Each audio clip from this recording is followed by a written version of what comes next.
ازيكم؟ اولا كل سنه وانتم طيبين، رمضان كريم عليكم، ويا رب دايما يعودها عليكم بالخير والبركه والصحه. وطبعا بناء على طلب الجماهير هنعمل النهارده محشي، لان انتوا طلبتوا كتير قوي مني طريقه المحشي، فهنعملها النهارده. معايا هنا 4 كيلو كوسه، انا هنا الكرنب مقطعاه وسلقاه كله جاهز، وعندي هنا بقى ده سلق وده خاص لان ورق العنب غالي جدا فاحنا متعودين دايما نعمل السلق. وهنا انا عصره 2 كيلو طماطم بالظبط.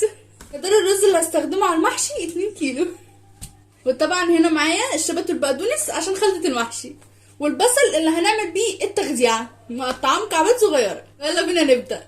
هبدا طبعا بصلصه المحشي، هستخدم 112 جرام من الزبده، وهضيف عليها نص كوبايه زيت، سيبهم يسيحوا مع بعض خالص. احنا على طول بنعملها بالطريقه دي، نص سمنه ونص زيت. بعد ما يسيحوا مع بعض خالص هبدا احط عليهم البصل اللي مقطعاه مكعبات، معلقه صغيره ملح، ونص معلقه صغيره فلفل اسود، وابدا اقلبهم على البوتاجاز مع بعض لغايه لما يتحول لون البصل لذهبي. اول ما البصله بتاعتنا تتحمر ادش على طول الصلصه. بسم الله. التوابل معلقه كبيره من خلطه المحشي، ممكن تجيبوها من اي عطار، معلقه صغيره من فلفل اسود، معلقه كبيره كمون، معلقه كبيره كزبره ناشفه، معلقه كبيره من البهارات او ال7 بهارات، معلقه كبيره من الفلفل الاحمر، معلقه صغيره كاري، ومعلقه كبيره كاري، ومعلقه كبيره سكر، معلقه كبيره ملح، واحده ماجي. ونقلب كل ده في بعض ونسيبها لغايه لما تتسبك معايا. والصلصه بتاعتي اتسبكت خلاص.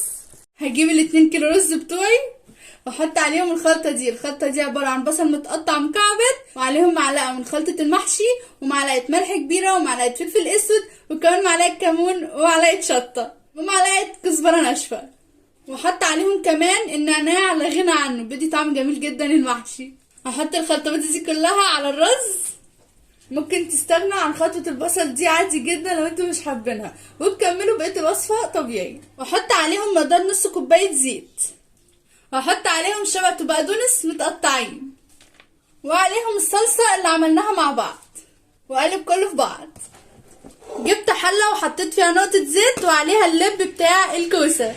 طبعا فيها حشي ومحشي وكده، فاضطريت اجيب الترابيزه في المطبخ. اتمنى كده تكونوا شايفيني كويس. طبعا هتسالوني اشمعنى الكوسه، ليه مش هتبداي بالكرنب؟ هقول لكم عشان ما بعرفش احشي كرنب، ولما ماما بتشوف شكلي في كرنب وانا لفاه بتطردني، وهنحترم نفسنا وهنحشي الكوسه وماما عليها الكرنب بقى عشان زيت.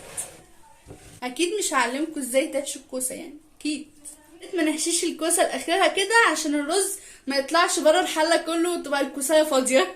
وبالمناسبه الحشوه دي تنفع لاي حاجه، ممبار، كرنب، اي حاجه. على السريع كده هنخلص الكميه، انتوا عارفيني ما بطولش عليكم. خلصت محشي الكوسه اهو، دلوقتي بقى هننتقل لمحشي الكرنب. وعندنا هنا ماما حرفت المحشي، هي اللي بتحشي الكرنب، انا ما بحشيش حاجه، الكلام ده حرام. فاشله في الكرنب. فاشله في حشو الكرنب. بتطردني لما تلاقي شكل الكرنب وانا لفاه. يرضيكم؟ طبعا هي اللي هتتولى بقى حكايه الكرنب. انا خلصت الكوسه وعملت اللي عليا. وانا بقى ضهري اتقطم علشان اعمل لك المحشي اللي بتحبيه. مش انت الخير مش الام دايما بتتحمل عشان اطفالها؟ لا انا بريت منك دلوقتي مش عايزه. هنخلص الكرنب ونرجع لكم تاني. وخلاص ماما خلصت المحشي ولفيناه. دلوقتي بقى هنصب عليهم شوربه الفراخ بتاعتنا، اي شوربه انتوا عاملينها. حطينا الشوربه خلاص وغطينا المحشي، دلوقتي هنحطه على النار لغايه لما يستوي معانا. من وقت للتاني تغيروا الحله. حله الكوسه نفس النظام بس ما بنملاهاش قوي. وعبال الاكل ما يستوي هنعمل معاكم الخشاف. دلوقتي احنا في طريقنا للصلاه عشان ماما هي اللي هتعمل الخشاف، انا ما بعملش الحاجات دي حرام. هنا بقى هوريكم بالمره الزينه بعد ما علقناها وكده. سبحان الله لما هنا خالد دي علق اللونات بعد ما نورت، شكلها حلو قوي على الاوض.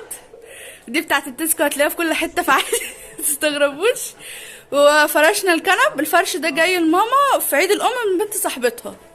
سماح بنت اميمه صاحبتي. فرش جميل يا رب حبيبتي، خليها لي يا رب. شكرا يا طنط، الالوان جامده. لايقه فعلا. منطقه الركنه. وهنا بقية الزينة. هنا بقية الزينة شكلها حلو. مش هنقدر بقى نوري اكتر من كده. مش مساحة. هما 3 كنبات، فهو فرش ل3 كنبات. ودي ايد ماما. قلت اوريها لكم بالبره. عشان ماما قاعده بشعرها. وعشان كده قلت لكم ما ينفعش اوري اكتر من كده. ايوه. هنا بقى حاسب. هنا مكونات الخشاف زي ما انتم شايفين كده. البلح بلح ناشف، هو بلح. بلح وتمر.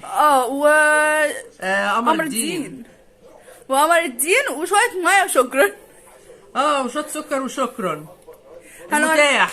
هنوريكم برضو بتتعمل ازاي ومقدار الماء المستخدمه والسكر حسب رغبتكم طبعا. عايزينه مسكر قوي، عايزينه وسط، وممكن تحطوا عليه زبيب كمان من اللي انتوا عايزينه. ممكن تحطوا زبيب لو في امكن يعني. دي الكميه اللي احنا عملناها. الكميه دي تقريبا ربع الشفشق. ممكن تعملوا الكميه اللي انتوا عايزينها. طبعا احنا غسلناه الاول. وده قمر الدين هنحطه مع الخشاف كده. طبعا ده بيتحط فيه مشمشيه وقراصيا وطين والكلام ده كله، بس ده غالي فالصراحه احنا معرفناش نجيبه يعني، فاللي اكتفينا بيه البلح وقمر الدين. نغطي عليه وهنسيبه يتنقع مع نفسه عشان يندمجوا مع بعض. وقبل الفطار بنحط مقدار السكر اللي احنا عايزينه. المحشي بتاعنا خلص. وهنا خالد بيحضر الخشاف. اسمه شوفان. ولد ده طب زي عسل اسود ولا ايه؟ هو عشان انا مش عارف هو اصلا بيتعمل ازاي. انا جيت لقيته كده. ايوه انا قلت له حط انت السكر. عمال انا بخلص. يا رب يكون عمل. هو ما فيكم في حاجات كتيره تحت. يا ابني ده قمر الدين. فين قمر الدين؟ مش شايف البلح. قمر الدين. بتضحك عليا. المفروض تسيحوا قمر الدين الاول. هنا السكر حسب رغبتكم، انتوا عايزين تقللوا او تكتروا براحتكم. لا كتروا عشان هم بيفكروا. ودي كوستنا الجميله والكرنب اهو خلصناه. والفطار كمان اذان الفجر. اذان فجر. المغرب خلاص اذن والحمد لله ان احنا خلصنا. وقدامكم الاكل اهو خلصناه. والف هنا عليكم ورمضان كريم عليكم يا رب كده، وادعي عليكم بالخير والبركه يا رب. وعلينا احنا كمان. يلا ولا تزعلي. سلام.